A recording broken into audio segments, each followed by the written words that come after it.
Many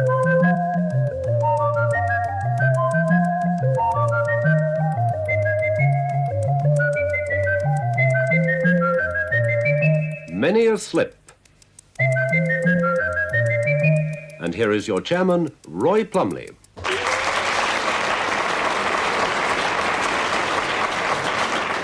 Many a slip, round two, and the ladies won round one easily. The teams on my right, the ladies, Isobel, Barnett, and Ellanena, Summerfield. On my left, the gentlemen, Richard Murdoch and David Nixon.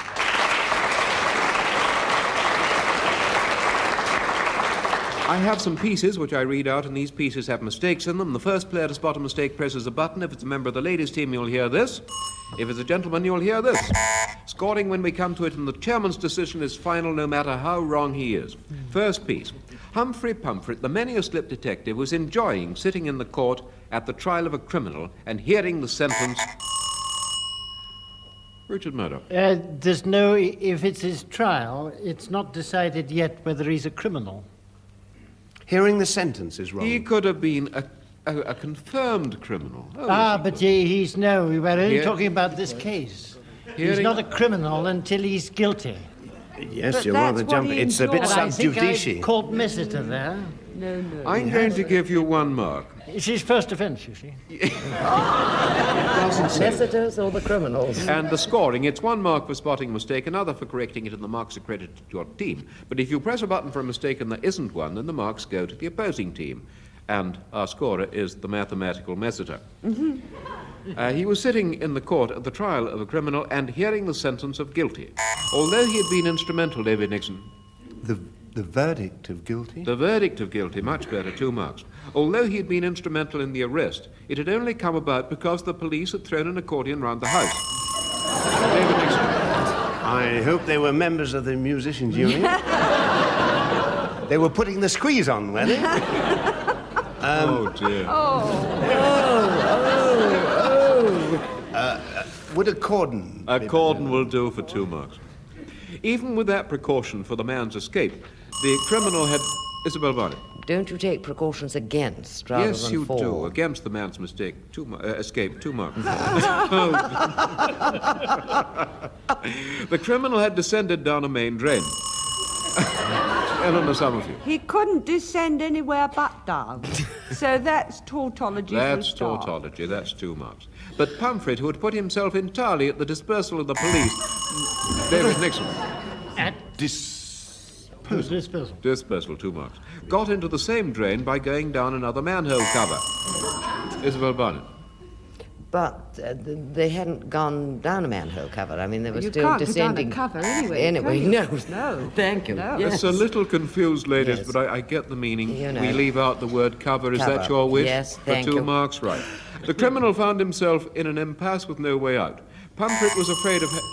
David Nixon. Could that be tautology? Yes, it could. If it's an impasse, it must be. No way out. Pumphrey, 2 marks, was afraid of having his throat cut behind his back, but he need not have... Here's the bell barn. It might have been done from behind, but he keeps his throat in front. Advisable, 2 marks. But he need not have worried, as the wanted man gave himself up. Before the court pronounced the verdict of 6 months, the defendant was asked, Isobel Barnett. Before the court pronounced the verdict of 6 months. No, that's the sentence. The verdict is guilty or not guilty. 2 marks. Without showing the least sign of emotion and an... Sorry. Just one to the ladies. Without showing the least sign of emotion and in a calm voice, he said nothing. David Nixon. He must have been a ventriloquist. He was, 2 marks. And the score, the gentlemen are in the lead, 17-11.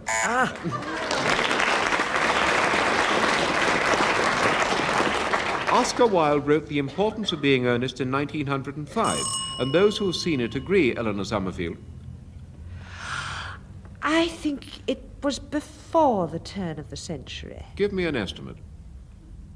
5 years before rather than 5 years after. 1895, exactly right for 2 marks.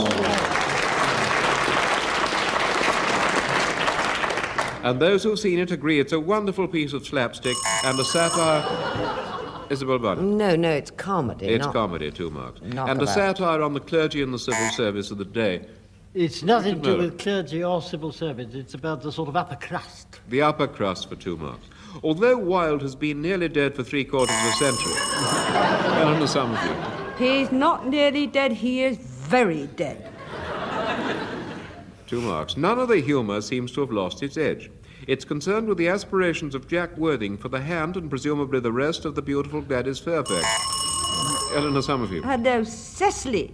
No, that was Gwendolyn. his thing. Gwendolyn. Gwendolyn for 2 Thing. marks. You could have got 2 more points if you'd pointed out it should have been the aspirations of To Jack the Worthing. hand. To To the the hand. hand. Yes. You aspired to Yes. a hand. Yes. Yes. And marks are important at the moment because you're 19 each. Who is the daughter of the intrepid Lady Winkle? Isobel Oh, Barnett. I knew you were going to make it. What was she Bracknell. called? Bracknell, 2 marks. In the 1952 film version directed by Anthony Asquith, this was a part unforgettably played by Dame Lillian Braithwaite. Richard Murdoch. It was Dame Edith Evans. So it was for 2 marks. Lady Bracknell at this point encourages the marriage. Oh, Isobel no, Barnett. she's dead again, the whole thing. Again it, 2 marks. Because of the obscurity of Worthing's background. He has no information as to whom his parents are or were. Ellanena Summerfield. No, I suppose he hasn't. Who they were. Who they were, not whom. Oh, Yes. that's right, 2 marks. And he admits to having been discovered. What? He admits to having been discovered by Cardew Robinson, in of all... David Nixon. But it wasn't Mr. Cardew. Cardew. It was Mr. Cardew. Something Cardew, Yes. wasn't it? Yes, it was. Thomas Cardew, Yes. 2 marks. In of all places, a handbag on Waterloo Station. Isobel Barnett. No, it was Victoria, the Brighton line. 2 marks. It turns out that his name is really Ernest John Moncrief, and he's the brother of Bunbury. David Nixon. A mistake. 1 mark. Ellanena Summerfield. Unless David hasn't finished. Have you finished? He's Yes. finished. Bunbury didn't exist. No, Bunbury was an his imaginary character. chap. Yes. Whose brother was he? Of, begin with an A. Or, no. Algernon. Yes, Algy. yes, the other mark. It all ends happily at the finish, which is a constant theme. Isobel Barnett. That's tautology. If Yes. it ends, you don't need the finish. Right. Which is a constant theme in all Wilde's writing. David Nixon. No, he didn't always have happy endings, did he? Well, tell me something, a work in which didn't have a happy ending. Well, he's Dorian got one Gray? point, isn't he? Dorian Gray, right. Yes. 2 marks. And at the end of that Oscar Wilde piece, oh, they've lost their lead, the gentlemen. 26 against 31 to the ladies.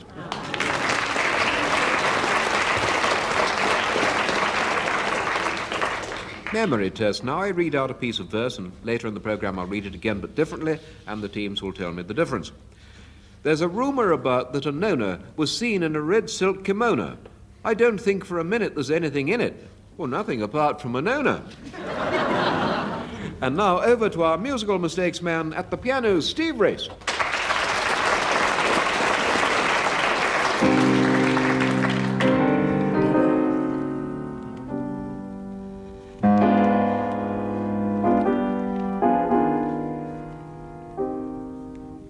Those are the first 2 bars of Beethoven's Sonata Pathétique.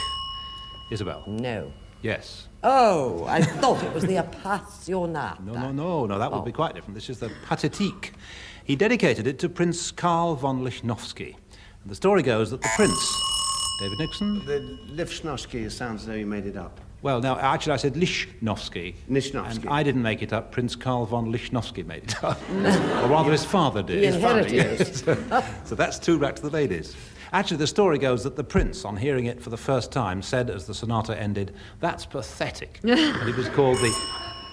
Eleanor, how nice to meet you. believe No, that. you're right. You're right too. You're right too. Quite near the start of that slow movement is a major scale. It's not the slow movement, by not the the way. slow Too late, movement. Isabel. It's the first movement. A little too late, I think. There's a major scale followed by a big, bold tune. I'll play it for you from the start.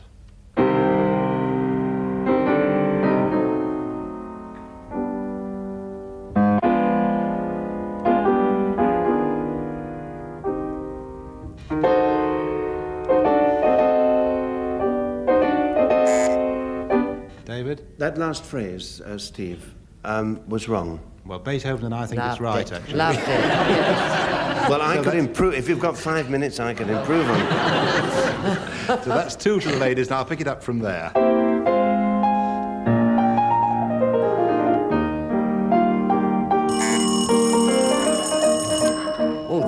dead wrong. Isabel. How should it go, or alternatively, what is that? Dum bum bum bum bum bum bum bum bum bum bum bum bum bum bum. Not how does it go, Isabel, but what is it? I have no idea. Should we go back to that pathetic It's a thing? march. Yes, all right.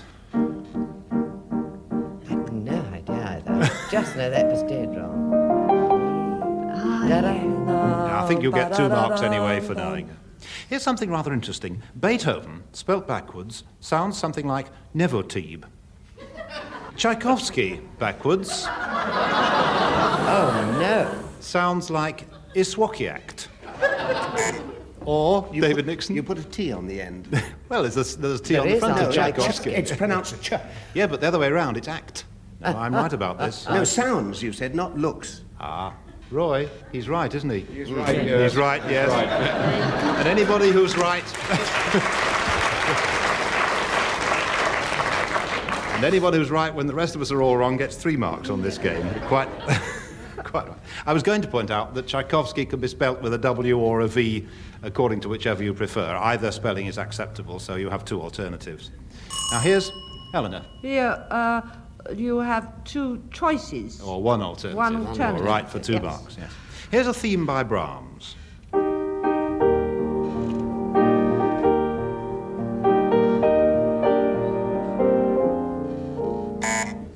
Dickie, hello.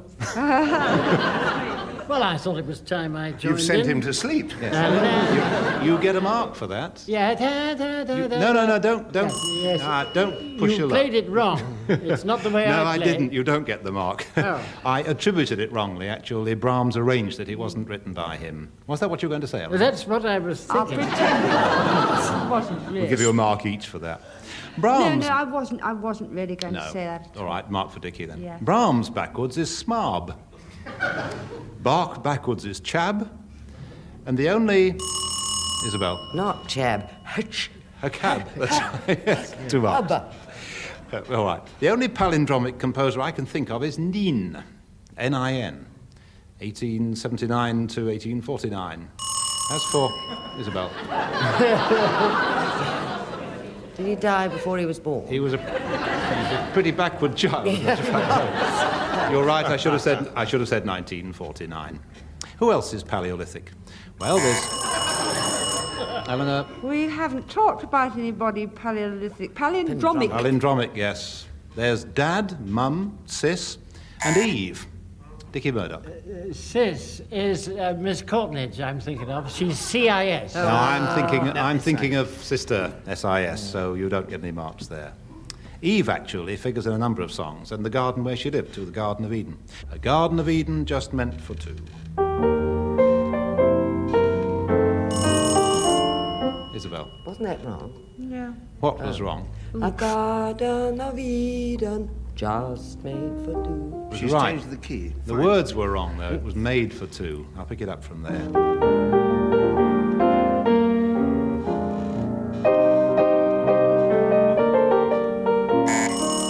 David. Yes, I played. It should have been. You're right. Just to wrap things up for this programme, here's the very end of that song made famous by George Robey and Vesta Tilly. Here it is. David, you rang before I'd made the mistake. What had you in mind? Sir George Robey. Sir George. Why should I help you out of your problems? I'll start again. Made famous by George Robey and Vesta Tilly. And here's the end of that song. Dickie. It was Violet Lorraine. You get the marks.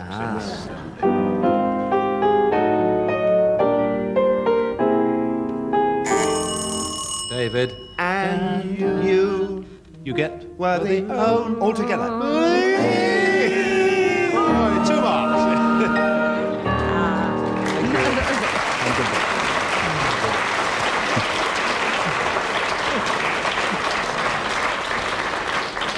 Thank you, Steve Race. It's close, you know. 44 to the gentlemen, 46 to the ladies. There's a story about that Anona, Ellen Summerfield. There was a rumour about 2 marks. Was seen in a black wool kimono. David Nixon. A red silk. 2 marks. I don't think for a moment. David Nixon. I didn't think for a minute. 2 marks. There's a word of truth in it. Isobel Barnett. There's anything in it. 2 marks. Possibly Jerry Colonna. David Nixon. Nothing that is but Anona. Nothing except Anona. Nothing. Nothing. Only Anona. 1 point. 1 point if the ladies... Nothing is that is apart but from Anona. Anona. Apart from... point to the from ladies. Anona. Nothing apart from Anona. Score then, 49 to the gentlemen, 51 to the ladies. Thinking back to 1942, the main subject of 1942 seemed to many at the time to be the war. Rommel captured Tobruk, which until then had been... David Nixon? Slip of the thumb. Just 1 to the ladies, which until then had been French held. Isobel Barnett. No, it's held by Australians, New Zealanders and British. 2 marks. The Axis forces reached Ellanena, at which point Montgomery was defeated. David Nixon. No, he wasn't. He beat Rommel, 2 marks. he won. But other things were happening, 2 marks, which had no connection with the war. For instance, Sartre wrote the play Les Mouches. C.S. Lewis wrote the Screwtape Letters. Ilya Ehrenberg, the Russian novelist, wrote The Fall of Paris. In the world of entertainment, Isobel Barnett. But that was a war story about the fall of Paris. It was, 2 marks. In the world of entertainment, Disney produced Bambi, and Greer Garlick appeared in the film David Nixon. Greer Garson. Greer Garson, 2 marks, appeared in the film Mrs. Miniature. Opposite that fine David Nixon. Mrs. Miniver. Mrs. Miniver, 2 marks. Opposite that fine and sensitive actor Walter Dove. Richard Murdoch. Pigeon. Pigeon, 2 marks. The George Cross was awarded to the island of Malta by the Queen. Isobel It was a Barnett. king in those days. George VI, 2 marks. This was also the year of the discovery of the Mildenhall treasure, a large collection of Roman silver found in Sussex. Isobel Barnett.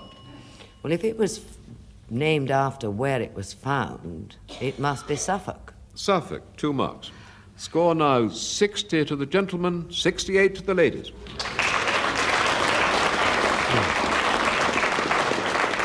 Now a paragraph written without cliches, although some people regard them as the alpha and omega of conversation. David Nixon. I would call that a cliche. Which? The alpha and omega. So would I, 2 marks. Letting them occur ad infinitum.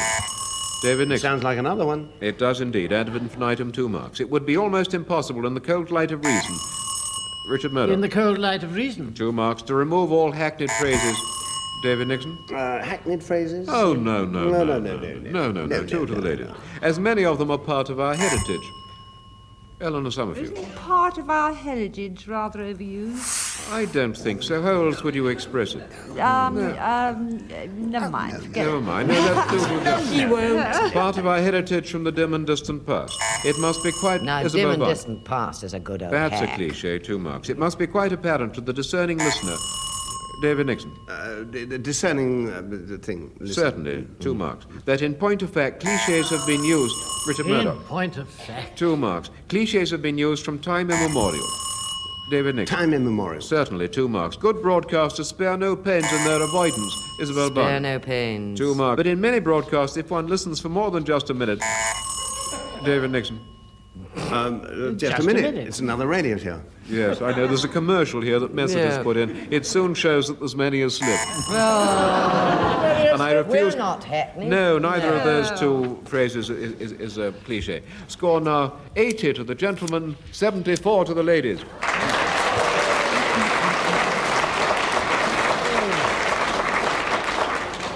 Names. If your name is Brown, it's very likely that one of your ancestors, if he was a forebear, had green...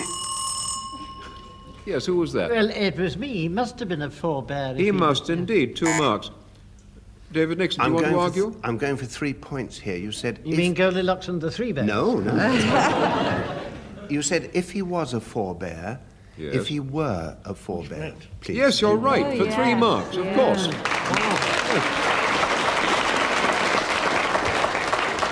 Had brown hair or skin, but if it is Brownsmith, it's possible that it's a reference to a copper or brass smith. If your Christian name is Isobel, you may like to know it's the Spanish form of Enid, and the surname Barnett, Isobel Barnett. No. Thank you. No, it's the Spanish for Elizabeth. It is indeed, 2 marks, you ought to know, and the surname Barnett is a reference to the wearing of a bonnet. Stanhope means Isobel Barnett. I don't know what bonnet means, I must confess, but I'm darned if I think it's wearing a bonnet. None of my husband's ancestors were ever seen in a bonnet. In your Easter bonnet. It possibly I'm sure means, it's not there. Possibly means a burned clearing in the bracken or heather, 2 marks. Stanhope means stony valley. Shelton might have been a place on a ledge or bank. When we went in search for the origins of the name Hatton, Ellanena Summerfield. Did you say in search for? Yes, I did. Should you say it in search of? Yes, I should, 2 marks. We found that in spite of its distinguished lineage from the Elizabethan courtier David Nixon. Lineage. Lineage, yes. Lineage means payment at so much a line, 2 marks. From the Elizabethan courtier of 1664, Isobel Barnett. Wrong date. Elizabeth was around in the 1500s. 1564, 2 marks, who was appointed Lord Chancellor after the Queen's death in 1587.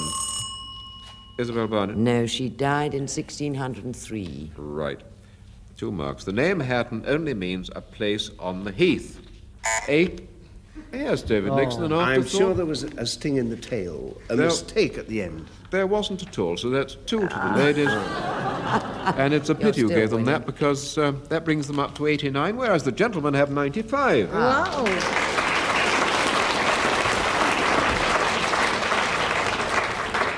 The many-a-slip game warden, Willem van Stoop, this week finds himself in an untamed African jungle, listening to the hunting call of a lion.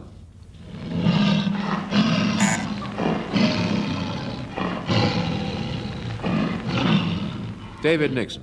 I don't think that was a lion. What was it then? It was a lesser warthog. It wasn't, it was a tiger. Tiger. What does a lion sound like? Let's hear what a lion sounds like. What, from me? From you. For 1 mark. Well, that's a very young lion. All right. You've got 2 marks. Let's hear what a real lion sounds like.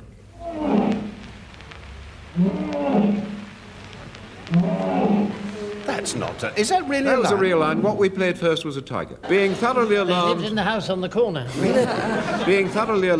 Willem shins up a sequoia in time to catch a fleeting glimpse of a silvery gibbon. Back on the ground again. David Nixon.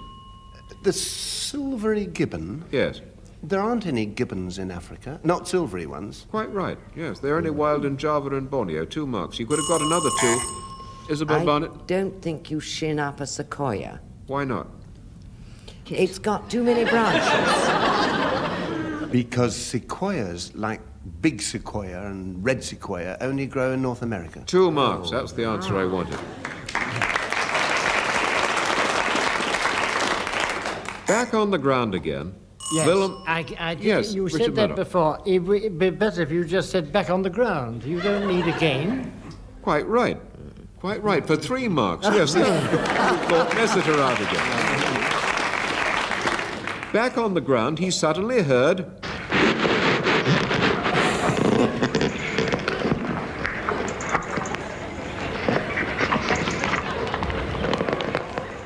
Which he knew was a crocodile. Ellanena Summerfield. That was no crocodile. What was it then? I tremble to think. Someone in a terrible state. What? It was a creature. Yes. Yes. Such as? Like a water-type creature. Such as? Ooh, the hippopotamus? Right. Yes.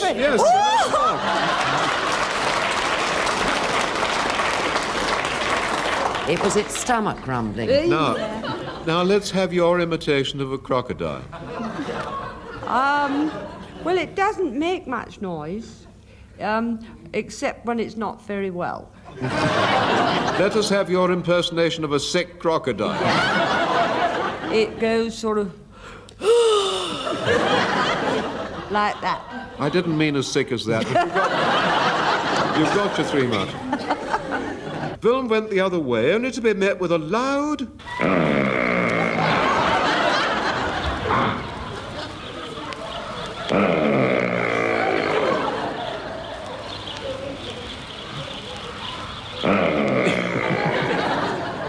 which some people may recognize as a black wildebeeste or a white-tailed canoe. Yes, David Nixon.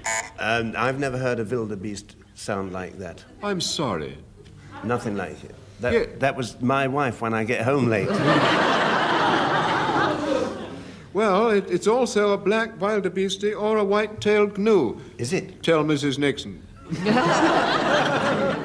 Two to the ladies. Further on, he heard the distinctive bark of a zebra or zebra. Isobel Barnett. That's no zebra. What is it, then? It sounds like some bird. Parrot of some kind. Not at all. Oh. Oh, what is it? But anyway, it's not a zebra. It's a bullfrog from Ceylon, so you don't get a mark from that. Oh, I you get never one gave for me knowing a it wasn't chance. a I was going zebra. to say it was a frog. Were you? Can I have it now, because you didn't give me a chance? Would you like Richard Murdoch to give us the sound of a zebra for 1 mark? It's a zebra. Yes. We'll hear a real one and then make up our minds.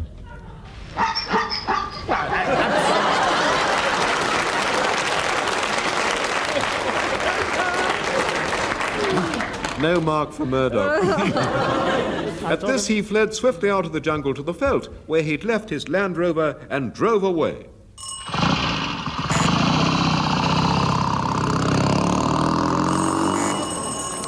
Isobel Barnett. That's not a Land Rover. What is it, then? It's a motor bicycle. So it is. Would you like to give us your impression of a Land Rover? Well, they're a wonderful firm, and so it's very quiet.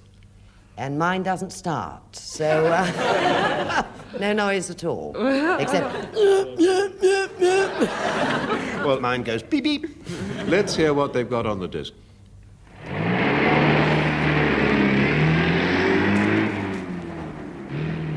That's a wildebeest. Just 1 mark to Isobel. Score now. 100 to the ladies, 107 to the gentlemen.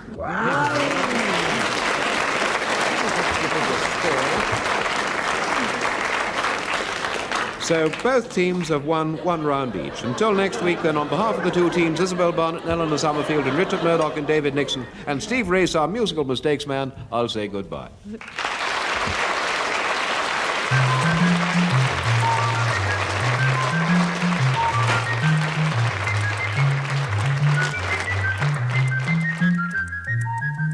Many a Slip was written and devised by Ian Messiter. The chairman was Roy Plomley, and the producer, Trafford Whitelock.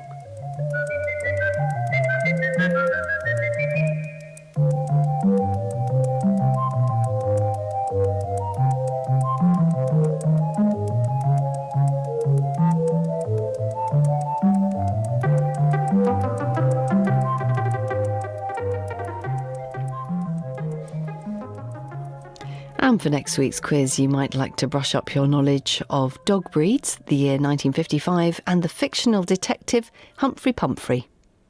The truly cunning man has no morals at all. From classical Greece to modern life. A politician can certainly